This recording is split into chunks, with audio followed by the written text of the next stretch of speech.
What if one solution to the opioid crisis in Colorado has been wafting right under our noses? Medical marijuana. The governor is deciding whether to sign or veto a bill that would allow doctors to prescribe more medical marijuana instead of opioids. Here's Anusha Roy.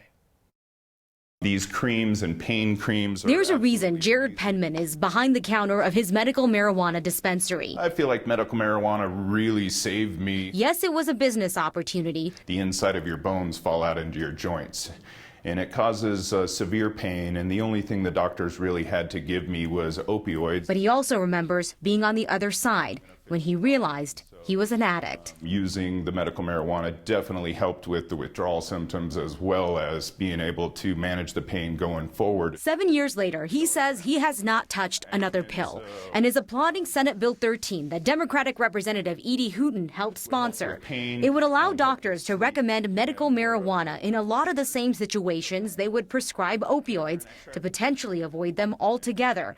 That includes kids 18 and younger, as long as 2 doctors sign off on it. They wouldn't be smoking weed, but could use a nasal spray or extract. This is going to be a pretty big deal for acute pain for athletes and also for, people kids who have surgery. I think this legislation conflates the opioid epidemic and marijuana. Stephanie Stewart is an addiction medicine fellow and is very vocal about how she doesn't like this idea. She's worried that people already addicted might be steered towards marijuana for their pain instead of addiction treatment. Dr. Rob Valek, also an addiction expert, says it feels a lot like what happened with opioids, putting out an option that's becoming very familiar but hasn't been researched well enough. This bill is not about people who have addiction issues. That's all it is. It's options. If it doesn't have anything to do with addiction, then I wouldn't have included the word opioid in the title of the bill. For Next, I'm Anusha Roy. Governor has 30 days from the end of the legislative session to decide whether he's going to sign this, veto it, or he's got this weird third option. He can let the bill become law without his signature. Representative Hooten acknowledges this could hurt tax revenues since medical marijuana is taxed less than recreational pot. Hey, speaking of Colorado's marijuana taxes that we were all promised we're going to fix everything, at least once a week we get a question from a Next viewer about some unfunded need in our community, and everybody always asks, what about the pot tax? What about it? So I'll repeat. Part of it goes to schools. Some of it helps pay for health care. Some of it goes into the state general fund. It can be used on anything. But it is just not that much money. That said, marijuana taxes are funding projects around our state, like this new rec center that just opened in Aurora. $34 million Central Rec Center, fully funded by Aurora's marijuana tax revenues. City Council has elected to use the marijuana tax revenues there for one-time projects, so marijuana will not be paying for the operational or the maintenance costs. Colorado's oil and gas regulators are changing right along with the rules they follow. Day after we told you that the state had new temporary guidelines to scrutinize drilling near schools and town boundaries, some new rule makers are joining the picture. Democratic Governor Jared Polis announced his picks to go on the Colorado Oil and Gas Conservation Commission. 4 Democrats, 2 unaffiliated members, 1 Republican. 2 of them have direct industry experience in oil and gas. One's from government. The others know about wildlife preservation, agriculture, and public health. So state legislators just finished their session. They're already looking ahead to their next session next year, and they know one key topic is going to be violence in schools. I want to bring in our politics guy, Marshall Zellinger. So, Marshall, legislators formed these summer work committees to study solutions. But they did this after the 2013 shooting at Arapahoe High School and barely had anything to show for it. Right. That wasn't even created until 2015, but there was a school safety committee created that year, and they only met twice, recommended 0 legislative changes. That committee was created to look at school violence and to review a new bill from 2015 on school liability when school violence happens. How much a school might have to pay if it's found to be negligent when school violence happens. This committee will consist of 8 lawmakers, 2 Democrats, each from the House and Senate, 2 Republicans, each from the House and Senate. What they will mainly be doing is reviewing existing law on school safety, emergency response planning, and prevention of threats, and also looking at methods for identifying and monitoring students in crisis. Basically, that means trying to figure out if there are any state laws that can handle protecting kids in school and their mental health. Our folks really want to talk about mental health concerns, how Can we provide more mental health resources? And so that's going to be one of the things we talk about. It is not intended to be a partisan bickering session. Whatever we do, we need to allow some menu, some ability of a school board in a local school district to say that would work for them or it wouldn't work for them. And our 178 school boards are not the PTA. They are the most powerful elected officials who have the most authority over what happens, including school safety in your school district. If you can do math, which I hate to really do anymore, you'll notice 8 divides evenly. So if there are bills that one party thinks need to make it in front of the legislature next year and the other party doesn't, Kyle, we're at an impasse because 4-4 kills the bill. I will say, and you heard it in Chris Holbert's soundbite there, school districts run schools. State legislature and the governor do not. So if there are any changes that are going to happen inside a school building, it really won't come from the legislature. It'll be suggestions or perhaps grant opportunities for school districts to take part in. Because they cannot force districts to do things, a la sex ed. We learned that this year, all those hot and heavy committee hearings. All right, Marshall, thank you. Hey, good time to check in on the G line. Is it working today? Yes. Way to do your job, RTD. We appreciate it. RTD's big announcement today is the opening of 3 new stations along its southeast rail line to Ridgegate Parkway. All those stops are in Lone Tree.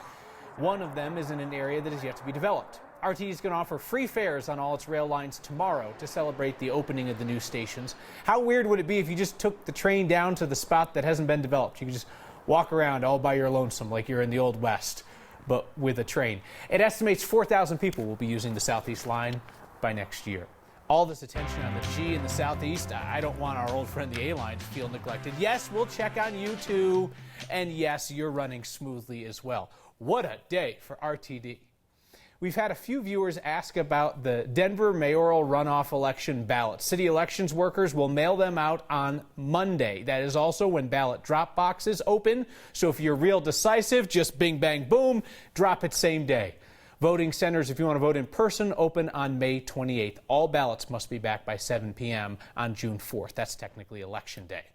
Mayor Michael Hancock and his challenger Jamie Gillis will debate live on 9 News Tuesday at 7 p.m. on Channel 20. Marshall and I will moderate. They might not know who he is. They still know he's running.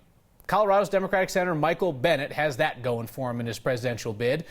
The Tonight Show with Jimmy Fallon has a new game asking the audience, is this a presidential candidate or what happens when you Google man? Hey, New Jersey in the house. All right, now take a look at this guy. Is this man currently running for president of the United States, or is he just some guy who shows up when you Google the word man? Someone running for president? That is correct! That is Colorado Senator Mike Bennett.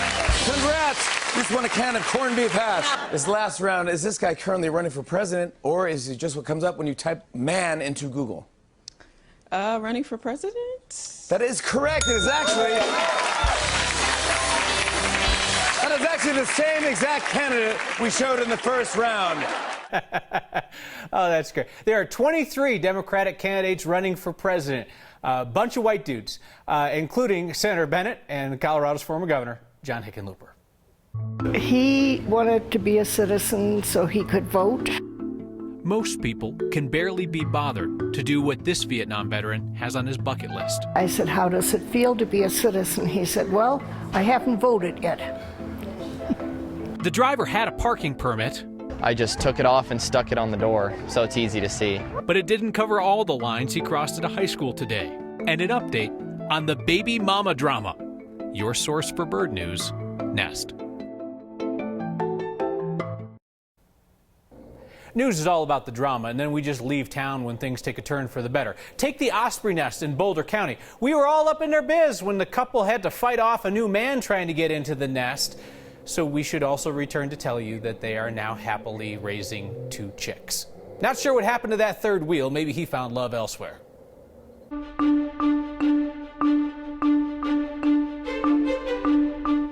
It was was a good run. Sunshine, 80s all week. Now cooler weather heading into the weekend and severe storms on the northeastern plains. Severe thunderstorm watch until 8 o'clock. We've had numerous reports of 1-inch diameter hail. The threat for isolated tornadoes around Burlington and Cheyenne Wells. This hail picture coming in from Sedgwick, Colorado. Golf ball to baseball sized hail out there tonight. Temperatures cooler in the low 70s, but still comfortable for this time of year.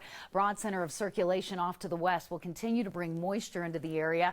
But today is probably the day with the worst hail threat. Tomorrow, the focus for severe weather goes into Dallas, Houston, and Memphis. We have 20 to 30% chance of afternoon storms after a partly sunny start on Saturday, and a little bit of snow way up high above 10,000 feet, but no advisories for snow or travel on I-70. And so the unsettled weekend weather picture starts with this: 40 degrees tomorrow morning with partly cloudy skies after a calmer night, and then 63 will be the high tomorrow. We do mid-60s on Sunday, which is a little bit drier. Cool, wet weather settles in for Monday and for Tuesday with temperatures in the 50s. Mid-60s Wednesday, and then we are back to sunshine and 70s, Kyle, by about this time next week. Thank you, Kathy. Werner Trey was fresh out of high school when he went to serve in Vietnam as a U.S. Army Ranger. But he was not born in the U.S. He was born in Germany, so he was fighting for a country that didn't count him among its citizens. Trey now lives in hospice care in Longmont. He has a final wish: to vote as an American. Our Byron Reed has the story. Today is no ordinary day for 71-year-old Werner Trey. He's surrounded by family and friends to help him celebrate. Today, I think, is one of the most special days in my life. His sister Hildy Lowry says they've always had a special connection growing up. He's my baby brother. Even when he went to serve in Vietnam. I remember the day he got the notice, "Greetings from your president." A few weeks ago, we told you about Trey's journey as a U.S. Army Ranger, decorated for his service. I did the best job I could do. But the nation he called home wouldn't call him a citizen. When he got drafted, they said that he would be a citizen, get his citizenship when he got out. And that never happened. The siblings were born in Germany and came to the States as kids. Hilda became a citizen at age 18. Werner wished he'd done the same. Just never took the test. Before he got so sick. That's his biggest wish, is to become a citizen before he dies. We are just very proud. Today, I hereby declare he got his wish of finally becoming a citizen of the country he was sent to defend. I am very proud to welcome you as a United States citizen. Congratulations. Yes, very important. You see how proud I was? I hope so, yes. Then he was in the service. He should be. He did fight for his country. He's now earned a privilege that he so long deserved. I actually get to vote in our first election. I feel like I'm part of this country. A day of celebration this veteran will never forget. For Next, thank you so much. I'm Byron Reed. You hope he's felt a part of this country for a long time. His sister says next step will be getting him registered to vote, and she plans to be there with him when he casts that first ballot. But he had a permit for a different car, and he had a permit for one spot. Even the adults couldn't help but love a high school prank that crossed a few lines. I felt like $1 million. And we salute all our high school graduates, especially one who caught our eye on TV 10 years ago. Next.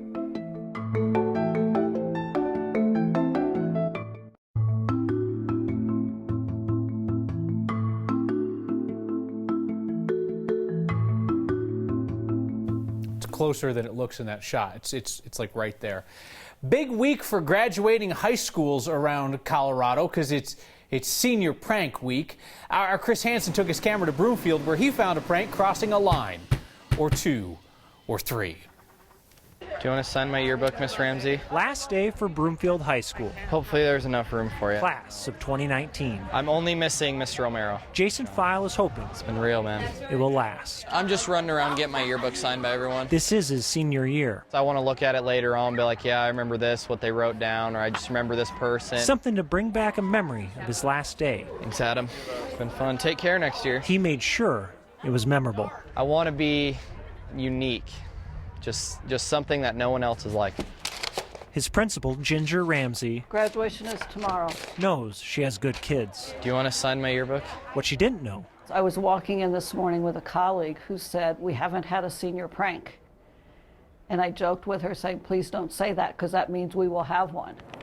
And then I found out that we had our addition in our parking lots. Did you see what's out here? How did it get there? Who drove it? I was talking to my dad. I'm like, I want to do prank, but it's like I don't want to get caught and have it where, oh, you can't walk at graduation. So my dad's like, why don't you just take a front end loader to school? I'm like, that's perfect. a front-end loader, front and center. It's been a talking point all day. His school parking pass, I just took it off and stuck it on the door. But he had a permit for a different car, and he had a permit for one spot.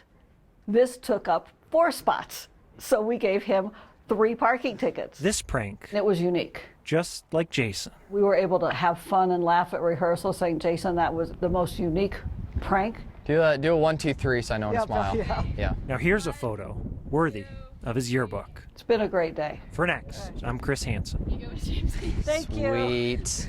Should we do like a cool one? Like That's great. So yeah, we're pretty sure the 3 parking tickets from the adults were a prank, but you know, only real way to find out is ignore them. So we'll return with good news, and I hope you don't mind if I share some of my own next.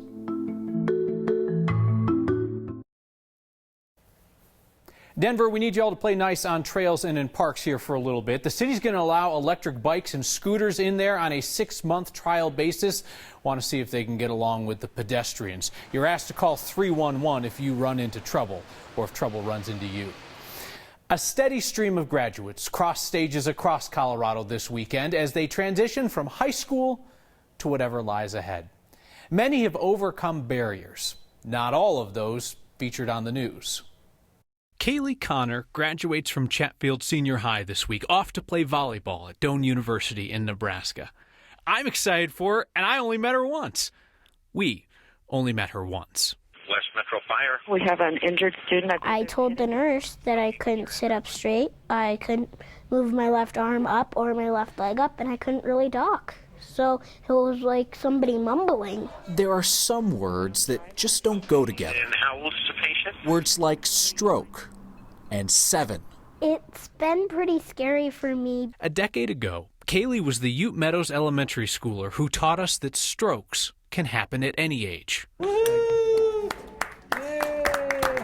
purpose of this news conference is not to make Kaylee a film star, even though I'm sure she'd like that. The little kid whose smile and energy jumped through your TV screen is now a young woman, not headed for show business, but to study business. All of our graduates should be proud of the obstacles they've overcome and know that we wish them the best as they step out into the world. You see that full story from 2009 on our Facebook page. Our wish for her is our wish for everyone. Many happy years ahead.